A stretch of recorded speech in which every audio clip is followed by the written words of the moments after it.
sini saya akan menjelaskan latar belakang dari makalah yang kami buat. Latar belakang di sini adalah Raka adalah seorang siswa kelas 3 yang mengalami gangguan tunarungu.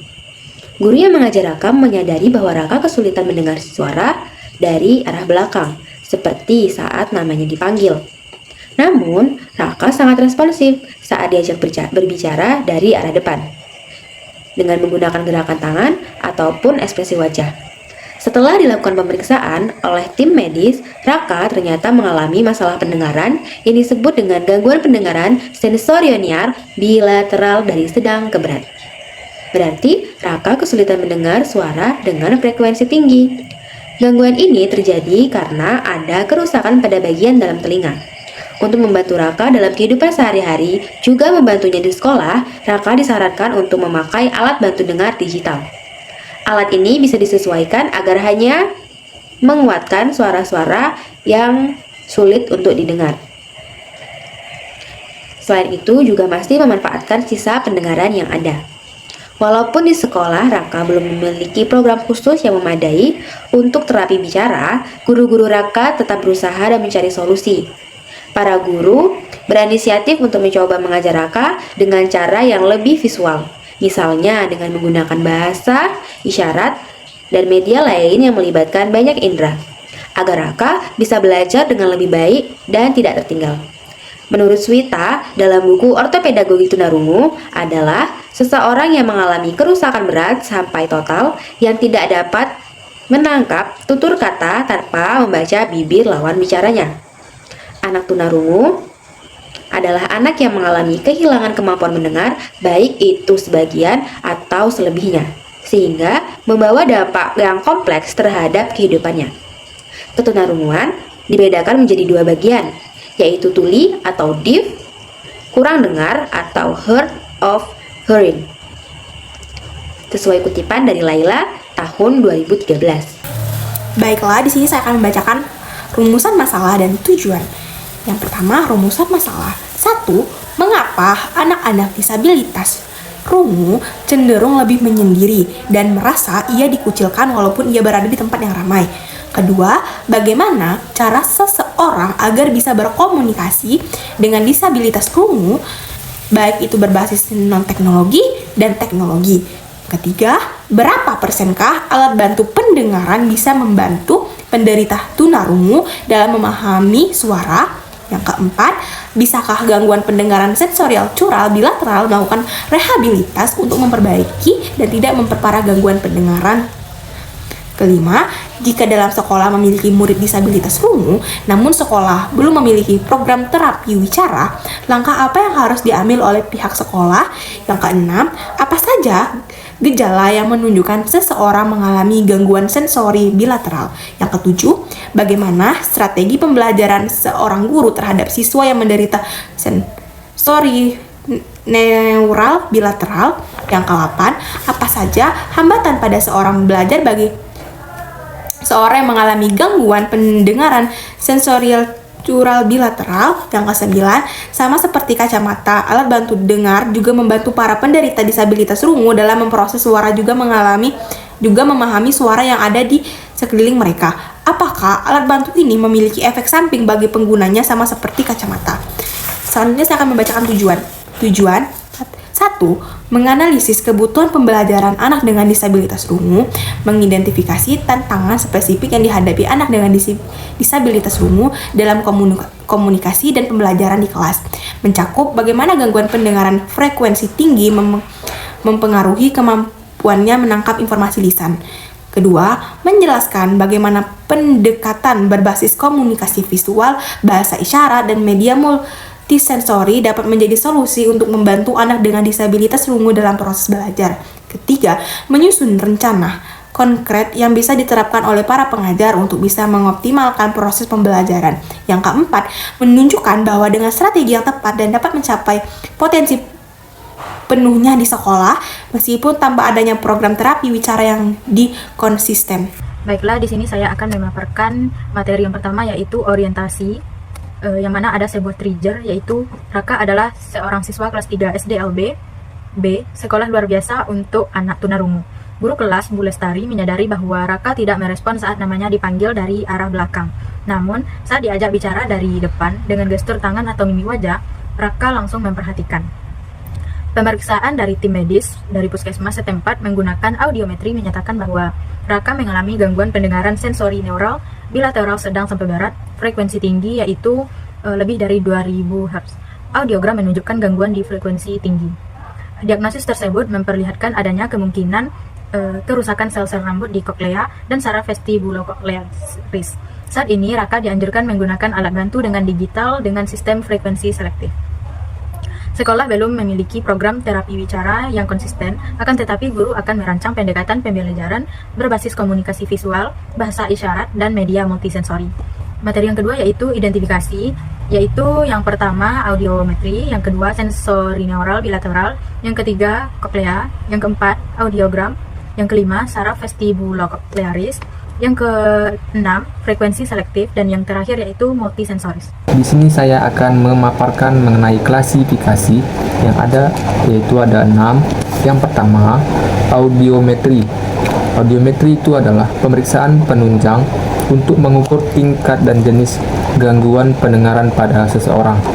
Dan yang kedua, sensorional bilateral, yaitu jenis gangguan pendengaran yang mempengaruhi kedua telinga atau bilateral dan disebabkan oleh kerusakan pada telinga bagian dalam atau saraf pendengaran yang mengganggu pengiriman suara ke otak.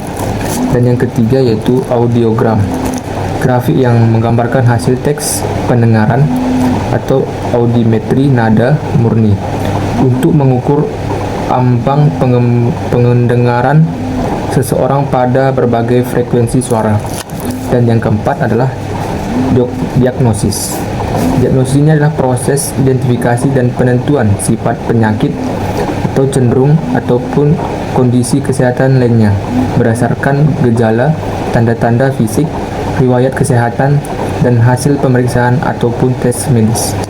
Dan yang kelima, koklea dan saraf vestibulococlearis, yaitu bagian telinga dalam berbentuk rumah siput yang berfungsi mengubah getaran suara menjadi sinyal listrik untuk mengarah, sedangkan sistem vestibular adalah bagian telinga dalam bagian yang terdiri dari labirin vestibular ataupun termasuk saluran semisirkulatif dan vestibular yang mendeteksi posisi kepala dan gerakan tubuh untuk menjaga keseimbangan.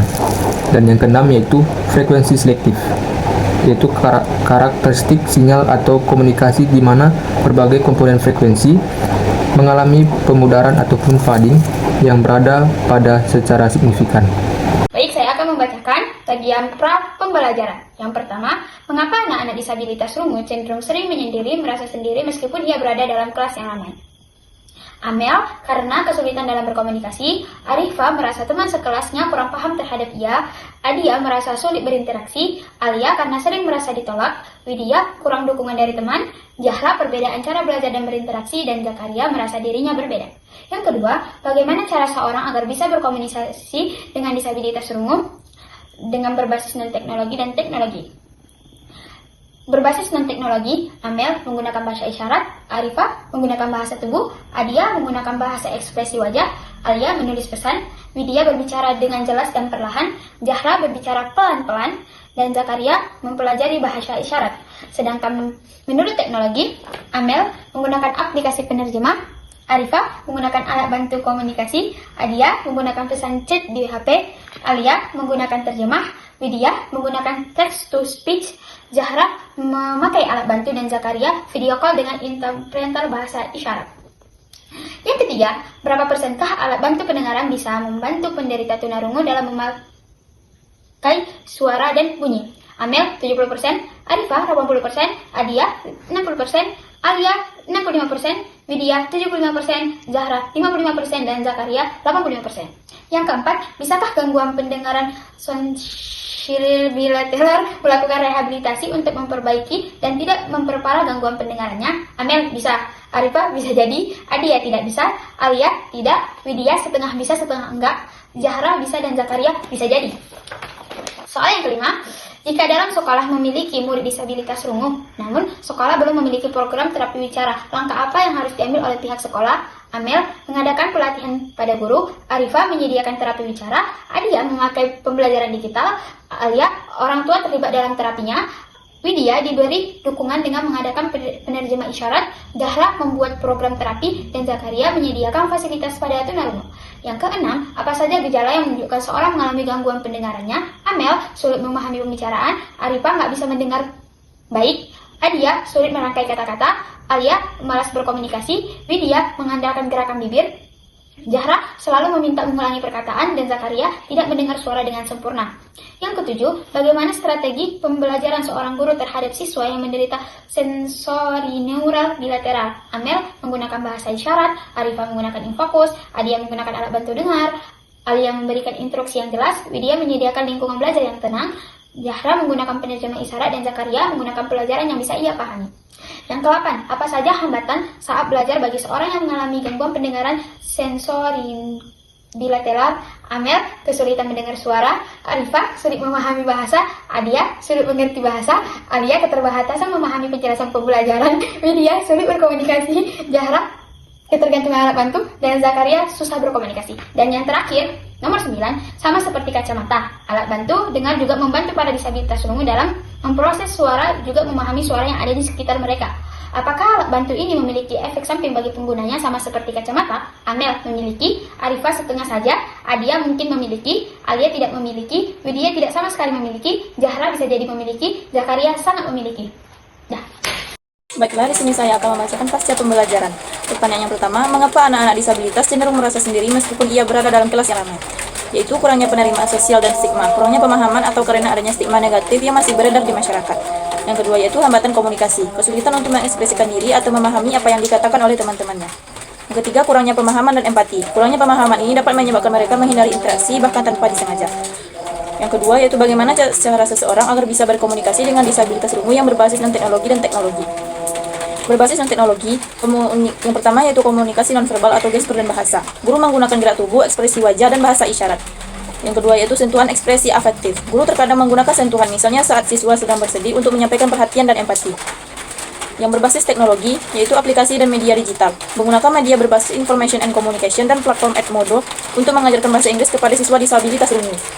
Yang kedua yaitu communication board, dekat tuli atau panko tuli. Papan komunikasi di tablet Android dengan skor usability tinggi dengan rata-rata 96%. Pertanyaan yang ketiga yaitu apakah alat bantu pendengar sangat membantu disabilitas rungu? Jawabannya itu ya, sangat membantu bagi penyandang disabilitas rungu, terutama dalam hal meningkatkan kemampuan mendengar dan berkomunikasi, mengurangi dampak sosial dan emosional dan gangguan pendengaran, meningkatkan kualitas hidup secara umum, mengurangi beban ekonomi dan biaya kesehatan. Yang keempat, berapa persenkah alat bantu dengar bisa membantu penderita disabilitas rungu dalam memahami suara dan bunyi? Menurut Speech Discrimination Score, rendah kurang dari 64%. Menunjukkan peningkatan yang signifikan. Yang kelima, bisakah gangguan pendengaran sensori neural bilateral dengan melakukan rehabilitasi untuk memperbaiki dan tidak menjadi lebih berat? Jawabannya bisa. Meningkatkan fungsi komunikasi. Rehabilitasi seperti penggunaan alat bantu dengar bisa meningkatkan kemampuan memahami pembicaraan, terutama di lingkungan tenang. Yang kedua, dengan cara terapi audiometri membantu melatih otak untuk mengenali suara dengan lebih baik. Ini saya akan mempresentasikan lanjutan dari pasca pembelajaran nomor 6, 7, 8, 9, 10. Baiklah, yang pertama yaitu 6. Jika dalam sekolah memiliki siswa disabilitas rungu, namun sekolah belum memiliki program terapi bicara yang konsisten. Jadi, langkah apa yang harus diambil oleh pihak sekolah? Yang pertama yaitu adalah A. Kolaborasi dengan profesional ahli. Menurut Morse tahun 2010, intervensi kolaboratif antara sekolah dan tenaga profesional sangat penting untuk mendukung perkembangan bahasa dan komunikasi anak dengan hambatan pendengaran. Yang kedua, pelatihan guru dan tenaga pendidik. Kemendikbud nomor 70 tahun 2009 tentang pendidikan inklusif yang menekankan perlunya peningkatan kompetensi pendidik dalam menangani anak berkebutuhan khusus. Yang C, penyediaan sarana komunikasi alternatif, penggunaan bahasa isyarat, CB atau komunikasi total. Selanjutnya yaitu nomor 7, apa saja gejala yang menunjukkan seseorang mengalami gangguan sensori neural bilateral? Yang pertama yaitu kesulitan mendengar suara pelan di kedua telinga. Yang kedua, ucapan orang lain terdengar tidak jelas atau seperti bergumam. Yang ketiga, kesulitan memahami percakapan di lingkungan bising. Yang selanjutnya, sering meminta orang lain mengulang perkataan. Selanjutnya yaitu gangguan lokalisa suara, sulit menentukan arah datangnya suara. Selanjutnya nomor 8, bagaimana strategi pembelajaran seorang guru terhadap siswa yang menderita sensori neural bilateral. Yang pertama, penggunaan alat bantu, dengar dan teknologi. Yang kedua, penyesuaian lingkungan kelas, mengurangi kebisingan dan gema, berbicara menghadap siswa. Selanjutnya yaitu strategi komunikasi guru, yaitu dengan menggunakan bahasa isyarat. Selanjutnya nomor 9. Apa hambatan pada saat belajar bagi seseorang yang mengalami gangguan pendengaran? Sensorineural bilateral.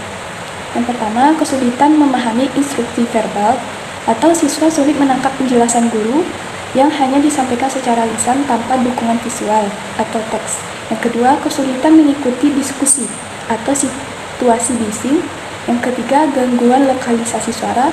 Yang keempat, hambatan dalam interaksi sosial dan akademik, atau sulit berpartisipasi penuh dalam percakapan, sehingga menurunkan percaya diri. 10. Sama seperti kacamata, alat bantu dengar digital membantu penderita tunarungu. Apakah alat bantu ini memiliki efek samping bagi penggunanya? Yang pertama, ketidaknyamanan fisik. Telinga terasa penuh atau sakit jika tidak pas. Yang kedua, masalah akustik. Suara berdenging mengganggu jika pemasangan tidak tepat atau ada kebocoran. Selanjutnya yaitu efek psikologis dan adaptasi. Kadang beberapa pengguna awal merasa suaranya sendiri terdengar aneh, sehingga menimbulkan stres, penolakan jika tidak ada bimbingan adaptasi. Selanjutnya yaitu resiko gangguan pendengaran lebih lanjut. Jika volume terlalu tinggi, justru dapat memperburuk kerusakan sel rambut koklea. Baiklah, materi selanjutnya yaitu kesimpulan. Pendengaran merupakan salah satu organ yang penting dalam tubuh kita. Organ ini dapat mempengaruhi kualitas hidup seseorang. Proses mendengar adalah proses yang tidak sederhana. Agar dapat mendengar dengan baik, manusia harus memiliki organ pendengaran dan fungsi pendengaran yang baik. Sistem organ pendengaran dibagi menjadi perifer dan sentral. Pendengaran perifer dimulai dengan adanya sumber bunyi yang ditangkap auricula dan dilanjutkan ke saluran meatus acousticus externus, kemudian terjadi getaran pada membran timpani. Membran timpani ini yang memiliki hubungan dengan tulang pendengaran akan menggerakkan rangkaian tulang pendengaran yang terdiri dari malleus, incus, dan stapes yang menempel pada foramen ovale, yaitu menggerakkan cairan yang ada dalam organ koklea. Akibatnya terjadi potensi listrik, mengakibatkan terjadinya perubahan energi mekanik menjadi energi listrik yang diteruskan oleh saraf auditori.